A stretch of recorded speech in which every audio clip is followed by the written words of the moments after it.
Seja muito bem-vindo a mais um episódio do podcast Volte para Caixa. O meu nome é William Meller e com muita alegria te recebo para mais uma conversa, mais uma reflexão, mais uma análise sobre alguns pontos que podem ser relevantes para a sua carreira, para o seu desenvolvimento pessoal e profissional, para a maneira como você vem liderando suas equipes ou até mesmo a maneira como vem gerenciando os seus negócios. Como sempre, a gente tenta trazer uma reflexão, uma curadoria de conteúdo em assuntos que podem ter uma relevância muito grande para esses temas que eu acabei de citar, mas também que tenham um olhar sobre o que está por vir também, aquele tipo de entendimento sobre como eu entendo o que está acontecendo hoje, conecto com o que talvez já aconteceu em algum momento do passado, para assim me posicionar ainda melhor para o que está por vir pela frente. E o objetivo é somente um, é o de tentar ser melhor, melhor comparado com a versão que nós mesmos fomos no dia anterior, na semana anterior, no período anterior que você estiver comparando. A gente busca sempre uma melhoria contínua. Este é o meu lema nos conteúdos que eu crio, de tentar sempre melhorar, sempre levar você a refletir que algo pode ser melhorado na sua vida pessoal e profissional.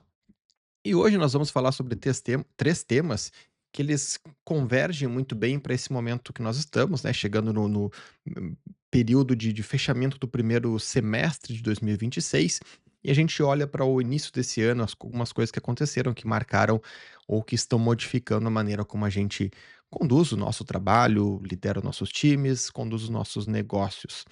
O primeiro deles é sobre inteligência artificial e um termo novo em inglês chamado work slope, né? Basicamente o trabalho desleixado que não é conferido por seres humanos. Depois vamos falar também sobre o gerente do meio que está assumindo, né, o middle management, e como esses movimentos que, na verdade, mostram uma movimentação de forma geral, global, em muitas empresas de reestruturação, eles já aconteceram em outros períodos, né, da história do trabalho moderno, inclusive, e a gente precisa entender como a gente posiciona a nossa carreira de uma maneira efetiva diante dessas movimentações. E por fim, também vamos falar sobre o medo de mudar de emprego, as pessoas que estão segurando, né, ou se mantendo agarradas aos seus cargos atuais, porque têm medo do mundo lá fora, medo do mercado, medo de um mundo tão conflituoso e incerto que talvez elas estejam até mesmo congeladas, com medo de mudar para um novo emprego, por não saber o que pode acontecer nos próximos 3 meses, 6 meses e por aí vai. Afinal, quem sabe, não é mesmo? Mas vamos começar, vamos para o nosso primeiro tema aqui, que eu, como eu disse, tem a ver com inteligência artificial.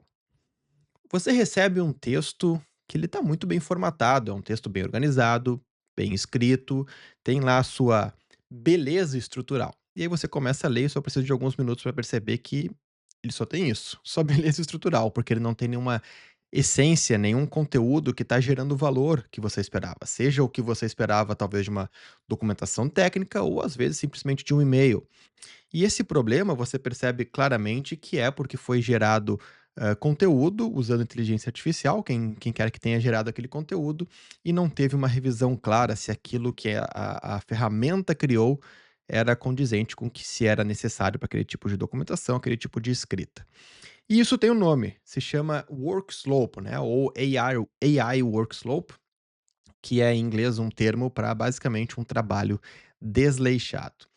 E veja que interessante, a gente tem uma pesquisa recente da Better Up Labs, junto com a Stanford, e ele foi publicado na Harvard Business Review recentemente, que mostra que um a cada 10 profissionais, mais especificamente 41%, notaram esse tipo de problema recentemente no seu trabalho. Algum tipo de conteúdo, algum tipo de trabalho que claramente foi gerado por inteligência artificial, não teve uma revisão decente por quem criou aquele tipo de artefato e não gerou nenhum tipo de valor. É apenas um artefato a mais, é apenas uma documentação a mais ou talvez um e-mail que, embora muito bem escrito, falou, falou, falou e não disse nada, como a gente costuma dizer, né?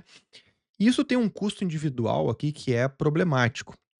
Muitas vezes, esses erros, eles não são tão evidentes, porque, de novo, se o texto é bem escrito, é bem estruturado e, obviamente, inteligência artificial generativa, que é treinada em milhões e bilhões de textos, vai conseguir escrever textos que são polidamente perfeitos.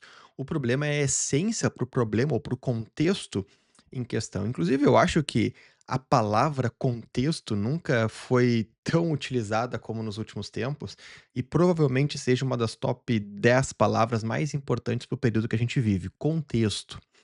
Quando a gente gera conteúdo ou utiliza a inteligência artificial para revisar algo que a gente gerou, como por exemplo, um e-mail corporativo, uma apresentação, uma tabela, um report ou até mesmo uma documentação técnica, com certeza, eu vou repetir isso, a inteligência artificial vai ter uma capacidade superior à do ser humano na criação e estruturação daquele texto. Por quê? Porque, como eu disse, aquela ferramenta é treinada em bilhões de formas diferentes de expressar ideias. O problema é que ela é apenas uma ferramenta, e por ser apenas uma ferramenta, ela vai produzir aquilo que você está mandando para ela. Se ela não recebeu nenhum contexto, o que ela vai gerar como saída é algo genérico. Se ela recebeu o contexto adequado, se ela entendeu o problema que está tentando se resolver, o que está tentando se dizer, qual é exatamente a mensagem que o autor daquela documentação, daquele texto quer passar, ela vai conseguir produzir algo com mais qualidade. Mas ainda assim, a revisão humana é crucial. E quando não há essa revisão, quando não há esse momento de análise do ser humano que gerou aquela informação, para garantir que ele está resolvendo o problema que ele esperava ser resolvido com aquele texto, aquele, aquela, aquele texto bonito não vai passar de um texto bonito. E isso tem um custo, obviamente. E veja só que interessante que esse custo ele começa a ser quantificado de acordo com esse relatório, tá? Quando a gente soma tudo isso numa empresa de 10.000 pessoas, dá perto de US$ 9 milhões esse cálculo de quanto tempo se leva para corrigir pequenos erros que essas informações circulando ou que são tão genéricas, levam para ser corrigidas por outras pessoas. Então a pessoa recebe aquele trabalho, aquele documento, aquele e-mail, aquela comunicação, ela precisa revisar, soma alguns minutos aqui, soma alguns minutos lá para outro tipo de informação, e a gente percebe, através desse relatório, que esse número ele só aumenta. De onde que vem esse número, tá? O report mostrou que quem recebe esse tipo de conteúdo gasta em média, repito aqui, é uma média, de cerca de 2 horas para consertar um problema, principalmente quando se trata de documentação mais abrangente e quando se trata de algo que precisa de validação, como por exemplo um e-mail, um report, uma tabela, uma apresentação. Como eu disse, não é um erro grosseiro, são pequenos erros que somados vão criando um problema maior. E aí eu vou repetir o número aqui porque ele é bem relevante. Numa empresa de 10.000 pessoas, isso dá cerca de US$ 9 milhões por ano só em retrabalho. É um dinheiro que obviamente some sem aparecer em lugar nenhum. E é muito interessante porque a própria Harvard Business Review continuou investigando em cima desse tema e um artigo recente agora de junho de 2026, os professores Matthias Holweg e do Thomas Davenport, que a gente já citou alguns estudos dele aqui no canal e até mesmo nos artigos que eu venho escrevendo, lá no Meller Notes. Eles mostraram nesse report recente, nesse novo artigo da Harvard Business Review, que o estrago ele não para na pessoa. Todas essas documentações, esses conteúdos, eles estão entrando no ativo organizacional, no conhecimento da empresa. E quando você coloca informação que não é boa, não tem qualidade, não tem relevância, aquilo se soma com o que a empresa já tem de informação atual na seja qual for a sua ferramenta de documentação, e toda a documentação, o conhecimento da empresa vai, nos termos do artigo, fazendo uma tradução direta, apodrecendo aos poucos. Ou seja, você gera uma informação que não é boa, um pouquinho mais de informação que não é boa, informação que não é relevante, e a documentação abrangente da empresa vai perdendo a sua qualidade.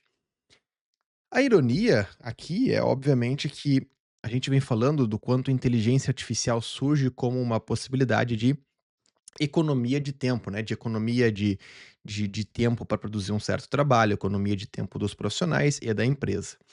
Só que a gente olhando para esse problema que recebe o nome work slope, a gente percebe que a economia por si só, ela precisa ter algum tipo de foco, né, afinal eu quero utilizar a inteligência artificial, mas como, onde, quando e de que forma eu vou fazer isso corporativamente.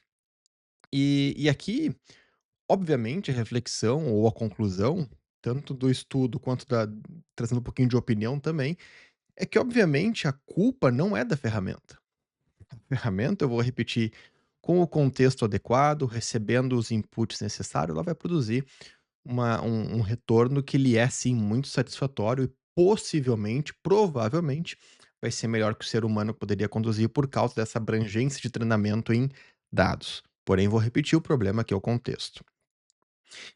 Se você, olhando do ponto de vista corporativo, se você espera que os seus funcionários utilizem essas ferramentas, mas você não dá o devido, a devida atenção para qual será o padrão de qualidade, o que, que se espera, quais são as regras, é basicamente como se você estivesse dando um carro para todo mundo, mas não ensinando as pessoas a como dirigir aquele carro.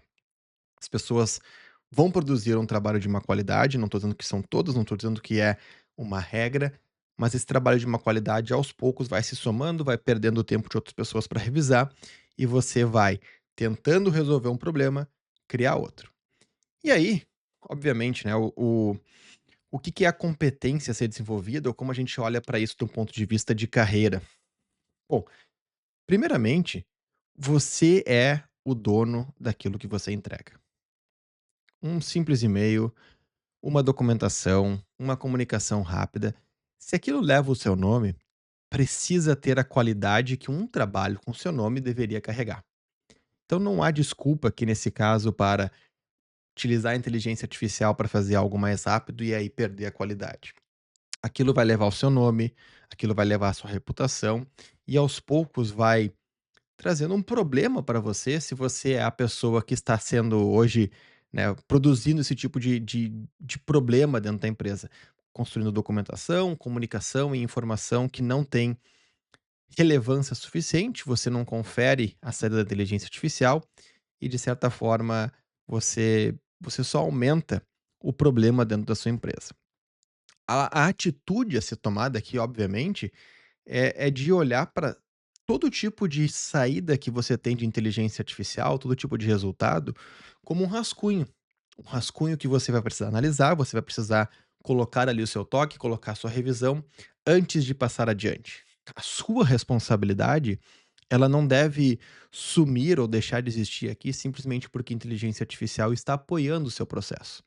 Seja para uma apresentação simples, seja para um e-mail, seja para uma documentação técnica, se aquilo leva o seu nome, precisa ter a sua visão, a sua cara, a sua marca ali.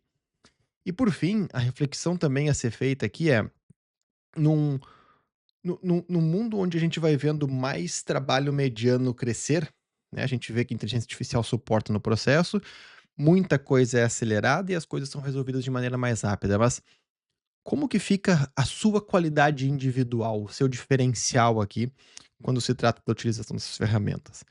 Pensa numa apresentação, por exemplo. Antes, a gente tinha uma diferenciação entre pessoas que treinaram, que buscaram ser melhores em fazer boas apresentações, tanto a parte visual quanto a apresentação, o storytelling em si. E hoje, infelizmente, isso apareceu em alguns outros reports também já. A gente citou aqui recentemente num conteúdo que eu escrevi lá no Meller Notes, tudo está ficando meio que numa média, tudo está ficando meio parecido. Por quê? Porque as pessoas que antes eram muito boas, estão utilizando a inteligência artificial e estão sendo rebaixadas para uma média.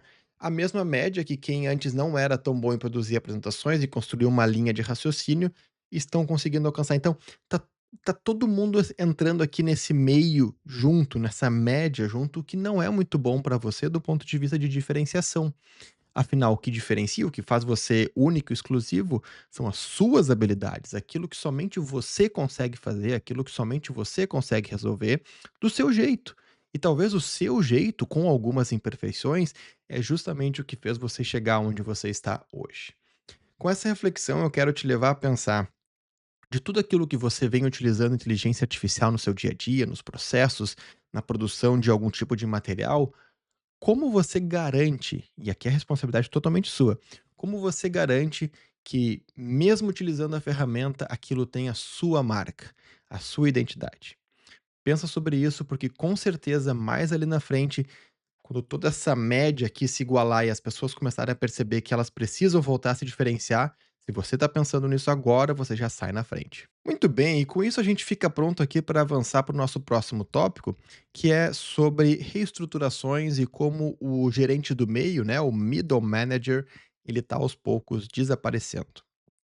Você entrou na empresa olhando para cima. Você tinha um cargo, mas você já estava olhando para o que vinha pela frente. Tinha o cargo de analista, depois tinha ali um cargo um pouco mais sênior na sua área, um cargo de coordenador, um cargo de gerente, até que você poderia chegar numa liderança sênior, se esse era o seu foco de carreira. E aí um dia você olhou de novo e percebeu que algo estava diferente ali, algo estava faltando.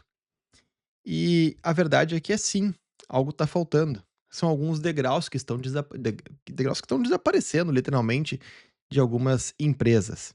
E esse degrau, ele está desaparecendo por um motivo de reestruturação que é global e não especificamente do local onde você trabalha. O nome disso, a gente percebeu isso aparecer em alguns artigos de diferentes, ah, enfim, de diferentes publicações, é o Great Flattening, né, um termo em inglês que significa o grande achatamento. E basicamente significa empresas que estão cortando alguns níveis de gestão, principalmente gestão, no centro, né, o middle manager, que conectava a liderança sênior com as equipes de execução, e essas camadas sendo reduzidas estão achatando as empresas. O que isso significa? Que basicamente muitos líderes estão assumindo áreas cada vez maiores. Inclusive, a gente tem um relatório do Gartner, né, que mostrou que um gestor hoje, eu quis trazer esse dado porque eu acho que ele é muito relevante para começar aqui trazendo alguns números. Um gestor hoje, em 2026, ele cuida de cerca de 3 vezes mais pessoas do que cuidava em 2015. Essa é uma média global, tá? E é bem impressionante. Intervalo aí de pouco, praticamente 10 anos, né? Um gestor aumentou aí em 3 vezes o seu número médio de pessoas reportando para eles. Isso, obviamente, tem um certo tipo de custo sobre várias perspectivas. E a gente também olhou, eu trago aqui um dado da consultoria Korn Ferry, que ouviu trabalhadores do mundo todo, é uma pesquisa global, e mostrou que 41% dos trabalhadores globais dizem que a empresa eliminou níveis de gerência no último ano. Ou seja, agora no período de 2025 para 2026, muitas pessoas relatam, né, 41% relatam que viram um corte muito grande de níveis de cargos de gestão. E obviamente aqui tem um empurrão na inteligência artificial. Um outro número do Gartner projeta que até o fim desse ano de 2026, uma em cada 5 empresas vai utilizar a inteligência artificial para achatar ainda mais a sua estrutura, cortando alguns cargos de gerência média, né? E isso não é teoria, a gente vê isso acontecendo na prática. Um caso muito recente foi o da Amazon, que teve um corte de muitos cargos corporativos, onde na sua explicação o CEO deixou muito claro que se tratava de cortar camadas, usando as palavras aqui, né, cortar camadas que deixavam a decisão mais lenta. Obviamente tem um lado aqui de corte de custo e de eficiência no curto prazo que é muito relevante, então é um lado que justifica o que está sendo dito, mas ao mesmo tempo tudo sempre tem um preço. Tudo sempre vai ter um preço. Uma mudança de gestão, uma mudança de comportamento, uma mudança num framework, uma mudança no modelo mental, qualquer coisa sempre vai ter um preço. Seja ele esse preço a ser pago no curto prazo ou um preço a ser pago no longo prazo. E aqui a gente percebe, né, que as camadas que estão sendo reduzidas, sim, justificam muito desses pontos de tornar a comunicação mais rápida, mais eficiente, mas ao mesmo tempo você está dando cada vez mais pessoas para uma mesma pessoa gerenciar, e isso reduz a sua capacidade de focar na pessoa, né, no específico daquela pessoa que ela está desenvolvendo.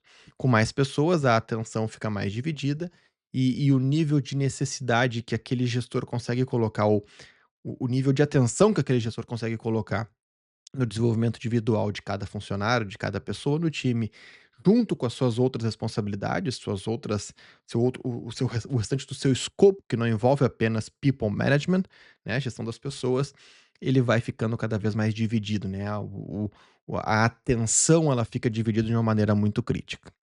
E aqui é o momento que eu acho que vale fazer uma conexão com o passado, porque esse tipo de ciclo sempre sempre vai acontecendo quando você olha para os movimentos do passado. O mais recente, e muito parecido com esse, ocorreu na década de 90, onde muitas empresas estavam fazendo um achatamento muito grande dos seus cargos corporativos. Um caso que é um case de estudo até hoje, né, o da própria GE, né, com o Jack Welch, onde eles comprimiram diversas camadas de gestão, reduziram diversas camadas de gestão, trazendo como principal argumento a redução de custo e a eficiência organizacional.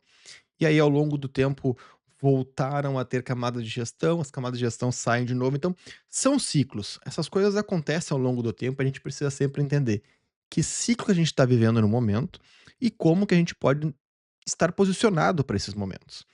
Porque quem entende que ciclo que está no momento, seja do mercado, seja do desenvolvimento organizacional como um todo, quem entende o ciclo acaba entendendo também como pode se preparar para o que está por vir ali na frente. Aqui tem um ponto que é muito interessante, que muita gente ainda mede o seu progresso individual por títulos, e entende que se não recebeu aquele título de gestor, de gerente, de coordenador, não está evoluindo na carreira. Aqui é um dos principais pontos que eu quero chamar a sua atenção para você refletir, porque se você ainda avalia a sua carreira por títulos, por cargos, por assinaturas de e-mail, você corre ficando, com certeza, mais fragilizado do ponto de vista de empregabilidade. O que eu quero dizer com isso? Empregabilidade é muito diferente de ter um emprego. Empregabilidade significa todo o seu leque de opções que permite que você esteja disponível para atuar, resolver diferentes problemas e ter o seu valor individual de mercado bem avaliado. Né? A competência a desenvolver aqui é basicamente entender quais são as suas habilidades, aquilo que você é bom, aquilo que somente você consegue resolver na sua empresa, aquilo que você consegue conduzir num ponto de vista até mesmo externo, né? Então, habilidades que você consegue levar para outras organizações, como, por exemplo, a habilidade de gerenciar projetos, a habilidade de gerenciar um portfólio, a habilidade de desenvolver um sistema em uma determinada tecnologia, a habilidade de resolver problemas do nível de suporte técnico em uma determinado tipo de produto. Esse tipo de coisas, esse tipo de itens no seu portfólio de opções, eles constroem a sua empregabilidade. E isso não tem nada a ver com o título que você tem. Inclusive, né, tem um ponto bem interessante sobre isso, que é a influência sem autoridade. O LinkedIn colocou recentemente que influência sem autoridade é uma das necessidades que mais crescem em um período onde a inteligência artificial traz esses cortes organizacionais. Então você, mesmo sem ter uma autoridade formal, um cargo, você tem capacidade de influenciar pessoas. Você tem essa liderança informal. Então a grande reflexão aqui é como que você consegue parar de ficar tão obcecado pelo próximo título, pelo próximo cargo, pelo próximo nível profissional que você vai ter dentro da sua empresa e começa a ser dono de um problema, mais especificamente, que importa para onde você trabalha hoje e para o mercado como um todo. Vou repetir aqui diversas habilidades. A gente falou recentemente, né, gestão de projetos como algo que vem crescendo muito, porque negociação é uma habilidade que cresce muito a necessidade, capacidade de resolver problemas entre múltiplos departamentos, capacidade de colocar pessoas que divergem as suas opiniões para conversar e definir um caminho para seguir. Tudo isso não está linkado a um cargo que você tem. Isso são habilidades que você vai desenvolver e essas habilidades vão ser úteis para resolver diversos tipos de problemas. Então é esse tipo de portfólio de habilidades que eu gostaria de chamar a atenção para reflexão, porque no mundo com menos degraus corporativos, com menos camadas organizacionais, é importante que você entende como você cresce a sua influência, cresce esse seu portfólio de opções, sem necessariamente estar a todo momento buscando o próximo passo, o próximo degrau da escada corporativa. E por fim, a pergunta que eu quero fazer e eu quero trazer a reflexão para você é: se a sua empresa tivesse um grande corte amanhã e o seu tipo de cargo, o cargo que você executa, ele parasse de ser necessário, que tipo de habilidades que você tem que tornariam você ainda relevante para sua empresa? Então o seu cargo deixou de existir, mas as habilidades que você tem ainda são relevantes para a empresa. Quais são essas habilidades? Você já pensou sobre isso? E se você ainda não refletiu sobre isso, se você acha que todo o seu potencial, toda a sua capacidade de entrega diz respeito ao cargo que você tem, ao título que você tem, então talvez você tenha algum trabalho a fazer para refletir mais sobre como está a sua empregabilidade hoje? Como está o seu portfólio de habilidades, de competências, de atitudes que somente você tem E se são parecidas com outras pessoas, o que torna você diferente? Vou repetir, se a sua empresa tivesse um grande corte amanhã, como você estaria posicionado para talvez continuar na mesma organização, mas fazendo algo diferente, porque as suas habilidades, as suas competências ainda são relevantes para aquele negócio. E com isso, estamos preparados para fazer uma movimentação para o próximo tópico. Você está pronto? Vamos falar um pouquinho sobre job hugging, o sentimento de que estamos nos abraçando no nosso cargo e no nosso trabalho atual. Você está no emprego que já não te serve mais, você não está evoluindo, você não está aprendendo nada de novo, aquele emprego, aquela oportunidade já não te desafia mais como antes. E aí você começa a analisar quais seriam as possibilidades, mas só a ideia de sair te dá um frio na barriga. Ou mais do que isso, te congela completamente. Você acha que não é uma boa ideia e aí você fica. E você vai ficando e você chama isso até mesmo de ser prudente, de ser conservador, porque o mercado lá fora não está tão bom. Isso tem um nome. Os americanos estão chamando isso de job hugging, ou fazendo uma tradução literal aqui, abraço ao trabalho, né? Se abraçar ao trabalho que você tem hoje, com medo do que está acontecendo no mercado corporativo. Afinal, tem tantas demissões, tantos layoffs, o mundo está em guerra, as coisas estão avançando rápido demais, a inteligência artificial vai cortar ainda mais cargos, você sente medo e então talvez você sente que não é um bom momento para mudar de emprego. E inclusive você aceita coisas que em um outro momento você não aceitaria. A empresa exige que você volte a trabalhar 5 dias por semana no escritório e você volta porque você não quer perder seu emprego. A empresa exige algum tipo de outro esforço seu, horas extras, algo que você não gostaria de estar fazendo naquele momento, mas você topa de novo porque você está congelado de medo com o mercado lá fora. Veja só, tem muita verdade aí nesse medo, mas esse medo ele também está um pouco inflacionado. E é isso que eu quero conversar com você nesse tópico de hoje. Olha só, no começo de 2026, a rotatividade do trabalho caiu para o seu menor nível em 9 anos. É um relatório da ADP. Então, basicamente, quem não é demitido acha que não é um bom momento para sair. Por quê? Porque estão tendo cortes, tem mais pessoas procurando emprego, então eu deveria manter o meu emprego que eu tenho atualmente, certo? Bom, o problema é o tamanho desse medo. Em fevereiro de 2026, teve uma pesquisa da Resume Builder que concluíram que mais da metade dos trabalhadores, né, 57% para ser específico, se consideravam huggers, ou basicamente abraçados ao seu trabalho porque estavam com medo de o que poderia acontecer se eles decidissem sair ou buscar uma nova oportunidade.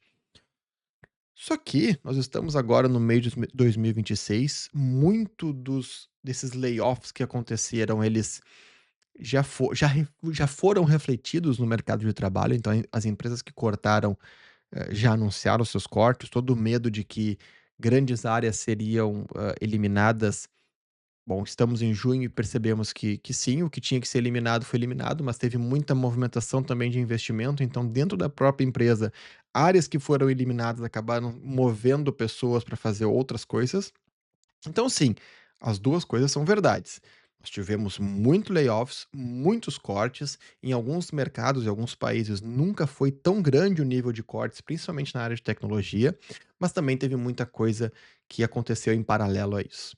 A gente citou várias vezes aqui nesse canal sobre a narrativa que foi construída, certo? Então, a narrativa do layoff em cima da eficiência que a inteligência artificial estava trazendo, a narrativa em cima do corte de custo para o curto prazo, mas ao mesmo tempo, quando você olhava para o quanto muitas dessas empresas de tecnologia inflaram o seu número de empregados durante a pandemia, por exemplo, o que não se refletiu em termos de ganho de produtividade, ficava evidente que em algum momento haveriam cortes, com ou sem inteligência artificial como parte da narrativa. Então, Tu um por isso que é bom olhar os dados sempre com um olhar crítico para entender, ok, o que que a empresa está dizendo, o que que o mercado está dizendo e o que que os dados, o que que os reports ao longo do tempo nos mostram. E ficar na empresa, ficar agarrado ao seu trabalho, também acaba tendo um preço. Olha só que interessante, o dado da PayScale, que avaliam, mudanças, né, de salários ao longo do tempo em diversos mercados, principalmente com mudanças de emprego, mostrou que quem é contratado de fora normalmente já ganha em média 4% a mais do que pessoas que estão ficando na empresa com aquele mesmo cargo.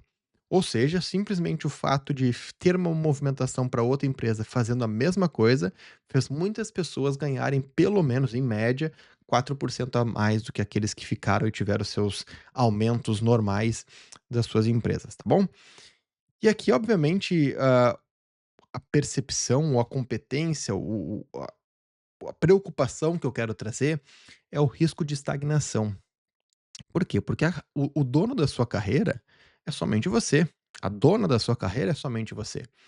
E saber a diferença quando é momento ou não de fazer uma movimentação é também sua responsabilidade.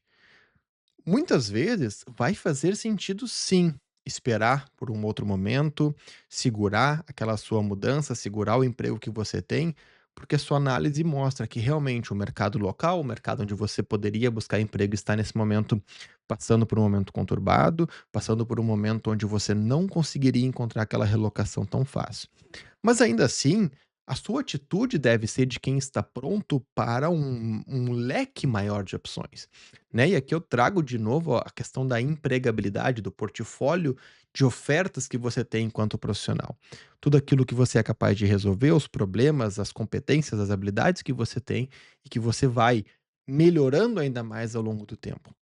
Se você continua afiando o seu kit de ferramentas, se você continua se desenvolvendo, expandindo o seu leque de opções, com certeza você consegue ter muito mais segurança em saber se é o momento de uma troca ou não. Afinal, as suas habilidades estão evoluindo, a sua capacidade de empregabilidade está evoluindo junto com isso, e portanto, você fazer uma movimentação agora, ou no próximo ano, ou daqui a 2 anos, é realmente uma opção e não um medo. E é por isso também que aqui eu gostaria de fazer um convite a você para fazer uma auditoria da sua própria carreira de tempos em tempos. Então, que seja de 6 em 6 meses, de ano em ano, você fazer uma análise. Se você saísse hoje, se você excluísse a empresa que você está, como o mercado veria o seu currículo? Como o mercado veria um profissional com a sua experiência, com as suas habilidades, com aquilo que somente você tem? Você teria um mercado aberto para você em diversos setores? Você tem um mercado talvez mais fechado a um setor específico? Você sente que você está muito linkado a uma única empresa, porque você trabalha lá há muito tempo? Como você sente que o mercado veria o seu currículo hoje?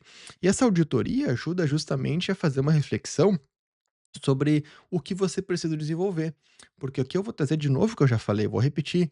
Você é o único responsável pela sua carreira, pelas movimentações, pelas trocas, pelos avanços e até mesmo pelos momentos de espera. Se você está no momento de espera agora e você está fazendo isso com racionalidade, reflita sobre até quando vai esse momento de espera, até quando vai esse momento que você está aceitando ficar onde você está. E aqui de novo eu trago muito esse ponto, né, de ficar onde está ou fazer movimentações. Isso não quer dizer que uma coisa seja melhor do que outra. Muitas pessoas vão ter um sucesso profissional muito bacana e vão encontrar sua felicidade estando na mesma empresa. Outras vão buscar mais felicidade empreendendo e criando novos negócios, saindo de um negócio, indo para outro, criando novas oportunidades, e outras vão encontrar mais felicidade tendo aquela evolução gradual dentro da própria enfim, tem várias maneiras diferentes de construir a sua carreira. O problema é quando você não sabe qual que você está construindo, e quais são os porquês. E aí fica a reflexão, né, se você está no seu emprego hoje por escolha, se você sabe por que você está lá hoje, talvez você esteja esperando uma oportunidade surgir interna, talvez você esteja se desenvolvendo, se preparando para um novo tipo de avanço, ou talvez você esteja lá apenas por medo, se segurando naquele cargo, ou muitas vezes com medo porque o seu salário atual ele é tão alto, os seus benefícios são tão grandes, que você está com essas algemas de ouro, né? Você está preso na mesma empresa simplesmente porque o seu salário é muito bom, mas você já não está mais feliz lá. Você está apenas mantendo algo que é difícil de encontrar, talvez em outro lugar. E você sente que você daria um passo para trás caso decidisse sair. É com esse tipo de reflexão que eu gostaria de deixar você pensando sobre onde está a sua carreira hoje e como você posiciona a si mesmo para o que deseja que aconteça com a sua carreira amanhã. E com isso, nós concluímos aqui a nossa conversa sobre esses 3 temas, essas reflexões em assuntos diferentes que fazem a gente pensar sobre o que nos torna insubstituível. Acho que esse é o nó que conecta todos esses 3 tópicos, né. qual é o diferencial que nós temos que nos torna únicos, que não importa se nós estamos utilizando ferramentas como inteligência artificial, não importa a empresa que nós trabalhamos, nós temos a nossa identidade, aquilo que nos faz um profissional único e necessário, seja na empresa que você está hoje ou na empresa que você deseja trabalhar no futuro, ou ainda com um negócio que você deseja empreender, um negócio que você deseja criar e colocar para frente com a sua visão, com as suas próprias mãos, colocar aquele negócio que você tanto sonha em tirar do papel, transformar aquela ideia em algo real. Não importa qual seja o seu objetivo, você precisa buscar aquilo que você é único e insubstituível. E como sempre eu digo, tentar ser pelo menos 0,5% melhor a cada dia, mas continuar evoluindo, continuar essa melhoria contínua. Vejo você no próximo episódio. Até mais.